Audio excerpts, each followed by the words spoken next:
all rise. The Honorable Judge Joy Kennedy is presiding. You all may be seated.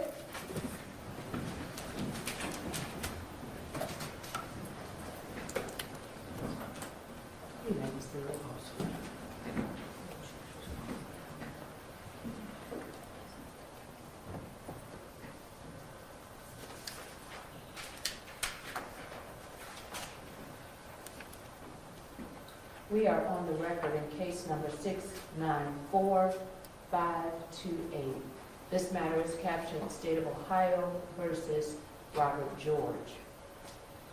Present in the courtroom with Mr. George is his attorney, Mr. Kevin Spellacy. Good afternoon, Your Honor. Good afternoon. And present also with Mr. George is his attorney, Diane Monash. Good afternoon, Your Honor. Good afternoon. Present for the State of Ohio is Prosecutor or Special Prosecutor Hanlon. Yes, Your Honor. Good afternoon. Good afternoon. And we also have present with Special Prosecutor Hanlon, Detective Emily McKenzie. Good afternoon, Judge. Good afternoon. And there is an additional person at the table. Would you please introduce her, Ms. Hanlon? Yes, Your Honor, thank you. This is Lynn Nugent. She is the victim's advocate in this matter. Good afternoon. So we are present in the courtroom today, and I believe that a resolution has been reached. And if that is accurate, I would ask Ms. Special Prosecutor Hanlon to place that on the record. Thank you, Your Honor.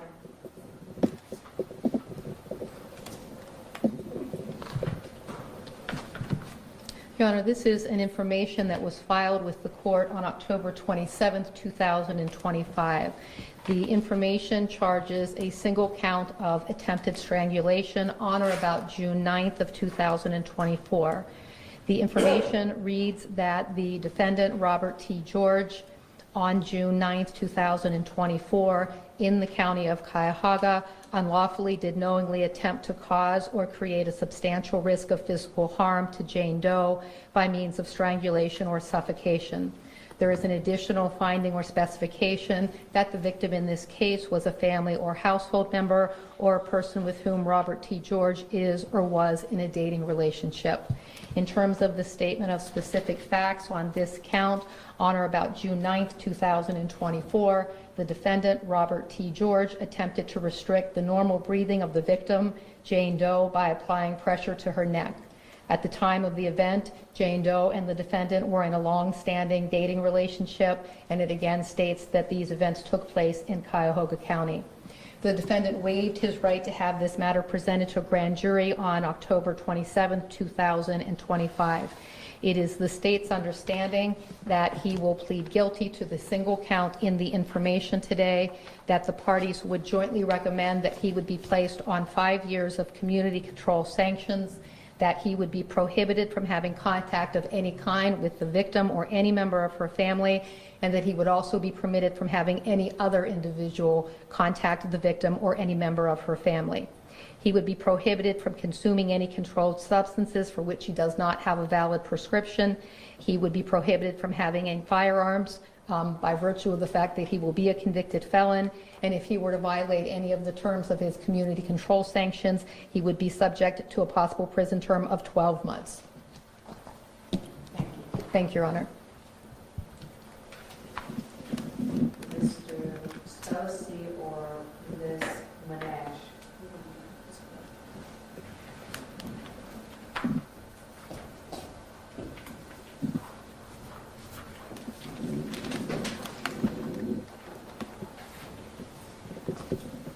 Is that your understanding of the plea? It is, Your Honor. And is it your intent to accept that? Yes, Your Honor. So there are a series of questions that I must ask you before I will accept that plea. First, would you please state your name and age? Robert T. George, 44 years old. And how far did you go in school, sir? I graduated with a double major in college in finance and economics. And do you understand the charge against you in the information? I do, Your Honor. Do you understand the agreement that has been reached on your behalf? I do. Are you taking any medication that would impair your ability to understand what is happening today? I am not. Are you currently under the influence of any drugs or alcohol? I am not. Do you understand what's happening in court today? I do. And are you currently on probation, community control sanction, parole, or post-release control? I am not, Your Honor. Has anyone threatened or forced you to enter into this plea of guilty? No. Has anyone made any promises to you if you enter a plea of guilty? No. And do you understand that no promises has been made, or no promises have been made from the court with regards to your sentence? I do, Your Honor. Are you satisfied with the representation you received from your attorneys? I am.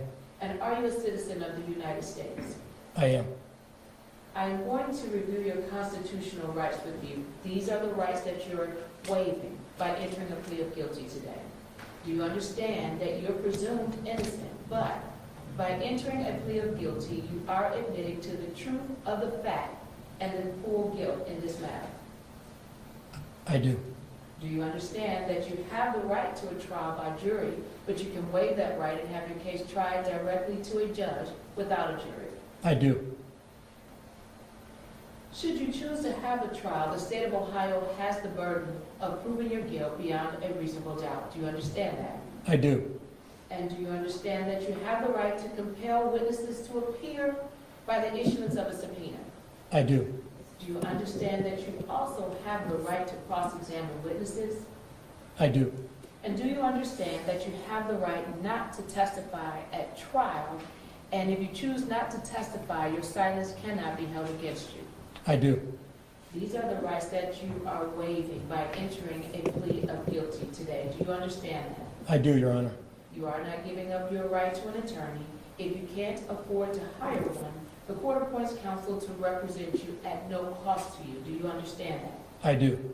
Based on the statements of the prosecuting attorney as well as your attorney, it is my understanding that you intend to enter a plea of guilty to count 1, attempted strangulation pursuant to 2923.02 and 2903.13B1, B3. This is a felony of the 5th degree. It's punishable by 6 to 12 months in prison, as well as a fine of up to $2,500. This is a probationable offense as well. Do you understand the offense in which you're pleading guilty to? I do. And do you understand the possible maximum penalties associated with that offense? I do. The court may consider placing you on probation for up to 5 years instead of prison. But if you violate the terms and conditions of a probation sentence, you may receive a more restrictive sentence, including the prison time that we just discussed. Do you understand that? I do. If you are sentenced to prison upon completion of a prison term, you may be subject to post-release control of up to 2 years. Do you understand that? I do. If you are placed on post-release control and you violate it, the adult parole authority is authorized to return you to prison for up to a maximum of 1/2 of the original sentence imposed. Do you understand that? I do. And if you are convicted of a new felony while on post-release control, in addition to being punished for the new offense, the judge could add an additional consecutive prison term of 1 year or whatever time remains on your post-release control term, whichever is greater as a maximum. Do you understand that? I do. And while on post-release control, if you fail to report to your parole officer, you could be charged with escape, which is a felony. Do you understand that? I do. Do you have any questions about your rights, the charges, the penalties, or anything else that has been said here in court today? I do not. Counsel, are you satisfied that I have complied with the requirements of Criminal Rule 11? We are, Your Honor. The state is as well, Your Honor. Thank you. Let the record reflect that the court finds that it is satisfied that Mr. George has been informed of his constitutional rights, that he understands the nature of the charges, the effect of a plea, and the maximum penalties which may be imposed. Mr. George, how do you plead to count 1, attempted strangulation, a felony of the 5th degree? I plead guilty. Let the record reflect, the court finds that Mr. George has knowingly, voluntarily, and with full understanding of his constitutional rights entered a change of plea. I accept that change of plea and I make a finding of guilt. Mr. Spellacy or Ms. Manash? Your Honor, thank you. Your Honor, at this point in time, we would waive preparation of the pre-sentence investigation report and ask the court to follow the jointly recommended sentence in this case. Well, the court would like to hear from the state of Ohio. Thank you, Your Honor. The state also asks that we follow the jointly recommended sentence. If I may approach, Your Honor, I have the statement of the victim, which will, it was my understanding, be placed under seal, but with the court's permission, I'd like to tender that at this time. Yes, you may. May I approach, Your Honor? You may. Thank you. And I'll take a moment to read this.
Thank you.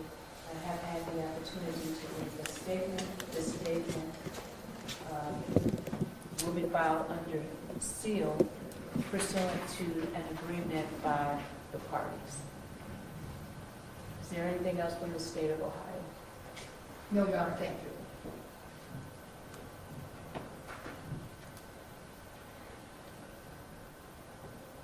I would like to hear from the defense.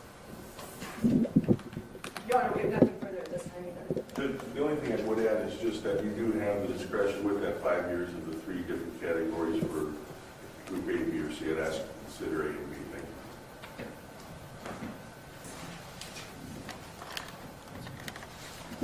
Thank you.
Before imposing sentence, the court notes for the record that it has considered the record and the statements that were made here today. The court has also considered the impact or the victim impact statement that I had the opportunity to read. The court has formulated its decision based upon the overriding principles and purposes of felony sentencing, namely, to protect the public from future crime by the defendant and others, and to punish the offender using the minimum sanctions that the court determines accomplishes those purposes without imposing an unnecessary burden on state or local government resources. To achieve these purposes, the court has considered the need for incapacitation deterrence, rehabilitation, and providing for restitution.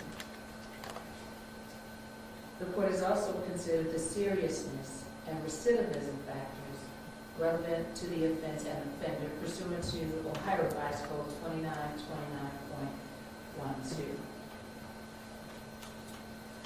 The court has ensured that the sentence being imposed does not demean the seriousness of the crime and the impact it has on the victim, and is consistent with other similar offenses committed by like offenders. Finally, the sentence is not based upon any impermissible purposes, namely the race, the ethnic background, the gender, or the religion of Mr. George.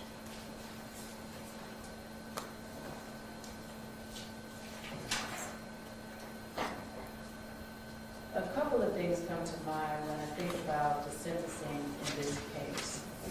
First, it is the fact that it is or was presented to the court as an agreed sentence. Agreed sentence means that the defense and the prosecution work together to resolve this case. But it also tells me that the prosecutor had to speak with the victim in this matter in order to reach that agreement. Is that correct? That's correct, Your Honor. And so, despite the presence of the victim, we have a letter that I have read, and you, as the prosecutor, have the authorization to move forward with a recommended agreed sentence. Is that correct? I do, Your Honor. I spoke with her again today. This is a felony of the 5th degree, in which we start with the presumption of probation. The parties have waived a pre-sentence investigation report, but the court has had the opportunity to review the agreement, and if there had not been a joint recommendation of probation that the victim agreed upon, I want you to know that based on those facts that I read, I may have sent you to prison. Do you understand that, sir? I do. The court is inclined to follow the agreement or honor the agreement that the parties have put in place. And the court will place you on community control. The court finds that a community control sanction will adequately protect the public and will not demean the seriousness of the offense. It is therefore ordered that the defendant is sentenced to 5 years of community control under the supervision of the Adult Probation Department. The defendant is to abide by all rules and regulations of the probation department. The defendant will be supervised by Group B. The defendant will report every 3 months. and the defendant is ordered to pay a monthly supervision fee of $20. Defendant is eligible for early termination when all conditions have been met. Defendant will be subject to drug testing.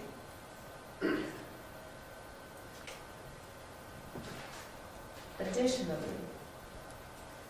there is a no contact order for 5 years.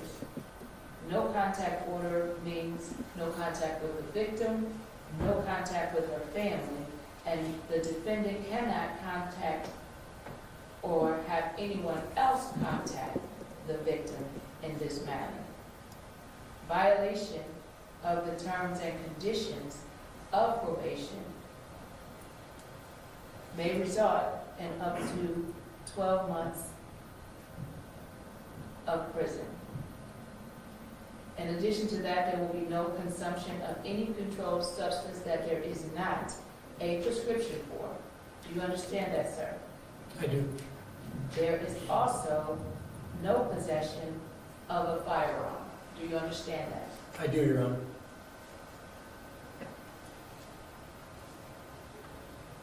Conditions and terms of probation are subject to modification by the probation officer as well as by the approval of this court. Also, the defendant is to successfully complete court community work service for 20 hours within the first 6 months of probation. Failure to complete hours will result in the imposition of a $150 fine. And again, any violation of the rules or terms and conditions of probation may result in a sentence in prison of up to 12 months. The court reserves the right to do so. Mr. George, I would encourage you to be appreciative of the agreement that was reached on your behalf. Is there anything else? No, Your Honor. Anything else from defense? No, Your Honor, thank you. That is the order of the court. Thank you, Judge. Thank you. Good luck. All rise.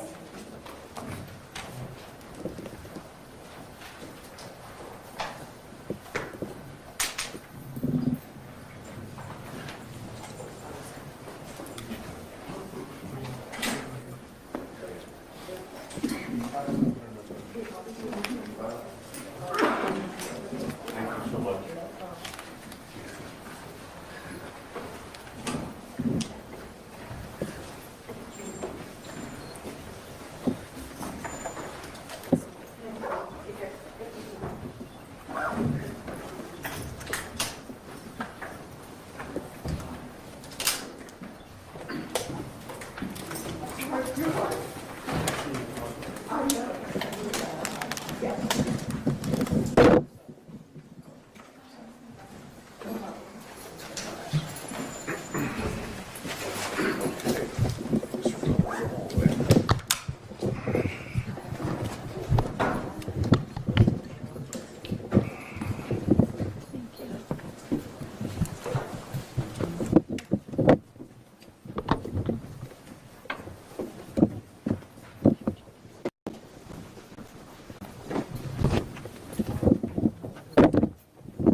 We'll just do straight line, yeah.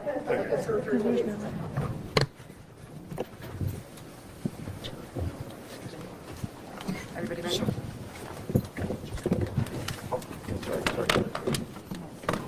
Yeah. Were you satisfied with the judge agreeing with this today? We were satisfied with the judge agreeing with it. I can't tell you how many hours of work Detective McKenzie has put into this, how many hours we have spent with the victim and her family to reach an agreement that brought her some measure of peace and allows her to move forward. Did Bobby George get off easy? No, he'll be a convicted felon for the rest of his life. So no matter what he does, no matter where he goes for the rest of his life, he'll be branded a convicted felon. Additionally, if he were to commit any offense like this again, it enhances the crime the next time he does it and allows for even further sanctions. And Jane, and again, because some people said he was facing attempted murder, now Mm-hmm. it's the one felony 5, but you believe that's strict enough for this case? I believe that he is a man who abuses women. And I believe that it took this young girl to make him accountable and to hold him responsible for what he did. And she gave up 14 months of her life to work with the police, to work with the state on this matter, to make sure that everybody knows who he is. She has authorized me to release the statement that was filed under court, and I'll provide that to each of you as well so that you understand the nature of the relationship. I think it's important. I know we have a lot of people that sit in the background and judge what should have happened to him, what should she have done. If you've never been in the position where your entire life is subject to criticism and ridicule and abuse, it is hard for anyone to imagine what that young woman has gone through, not only during the course of the relationship, but in the 14 months that have followed. And so we take very seriously, what are we doing to her? Are we re-victimizing her? And she had told us from day one that she wanted the world to know who he was and what he had done so that the next young woman would not face the same type of abuse that she did. But we are so proud of all of the work that she'd done, and I know that people like to sit back and say it should have been this, it should have been this, but if you're not the person who was subjected to the abuse or who has to go through this process, I'd ask that you take that into consideration. She's a very, very strong young woman, and she did what nobody else had been able to do, and that was show the world who he is. And this cannot be expunged? It cannot be expunged. It cannot be sealed. Bobby George will be a convicted felon for the rest of his life. What would the victim want the public to know about him? She would want you to know that he can be very dangerous, that there is a facade that he puts on for certain people that allows him to appear as though he's very charming. He's certainly very charismatic, and there is a side of him that people don't see. And the side of him that people don't see can be very mean, very abusive, and very intimidating. He's more than a decade and a half older than the victim. And so the power that he had in this relationship was not equal to the power that she had in this relationship. And it took an enormous amount of courage for her to be the one that came forward. How is she doing, like mentally going through all She this? struggles. You know, she's doing much better now. I can't imagine being a young woman her age and having the weight of all of this on her for all of this time. And she's doing much better now, and we're proud of her. And I know I've said it to you before, that we are proud of her. But it's an amazing thing to put that weight on one young woman and ask her to carry this home, and she did that. Thank you. The judge had said that if there wasn't this agreement, she would have issued prison time. Could you, would it have gone to trial if the state had insisted on prison time? If he did not agree to plead guilty and admit his guilt to a felony offense of violence, then this matter would have been presented to the grand jury. And that was one of the things that was most important to the victim in this case, that he be labeled as a convicted felon, that it be a felony offense of violence, and that stay with him forever. So had he not agreed to admit his guilt to a felony offense of violence, then yes, the matter would have been presented to the grand jury. And the defense was critical of the Cleveland police, or the Cleveland prosecutors. How do you feel on that? So I was appointed as a special prosecutor, and my promise to the people of Cuyahoga County was that I would look at this matter with a set of fresh eyes. I have never met the municipal court prosecutor. I don't know her. My promise to the people here was that I would look at the case with clean eyes, and I did that.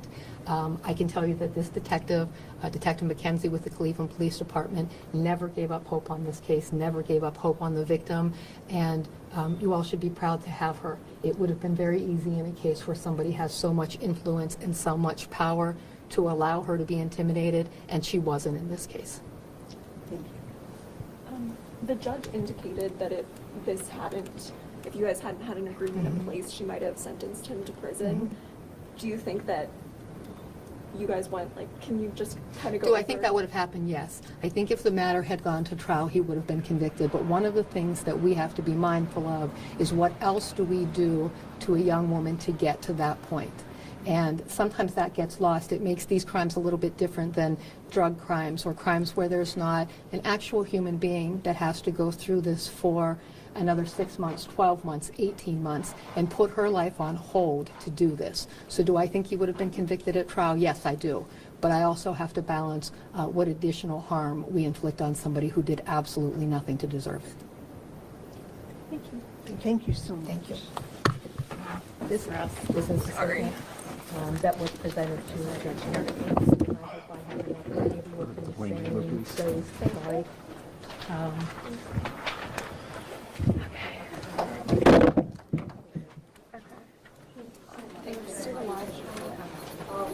Do you want to go downstairs? Where do you want to do it? I don't think they'll let us do it back there. Or we could do it right here on. Sorry, I'm stepping That's over. okay, you're okay. So I'm set up for that. If you want to do it in here. Okay. Do it outside. When is your first day? It's at 4 o'clock. I don't think we're typically allowed to do it back there since they want to move over here. We can just, they just don't like to see in front of their doors. Oh, okay, I can move it over. Okay, I think that's good. Okay, no problem.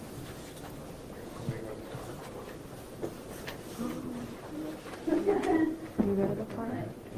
Just. They're cutting it back, yeah, there. Yeah. Yeah, I think we're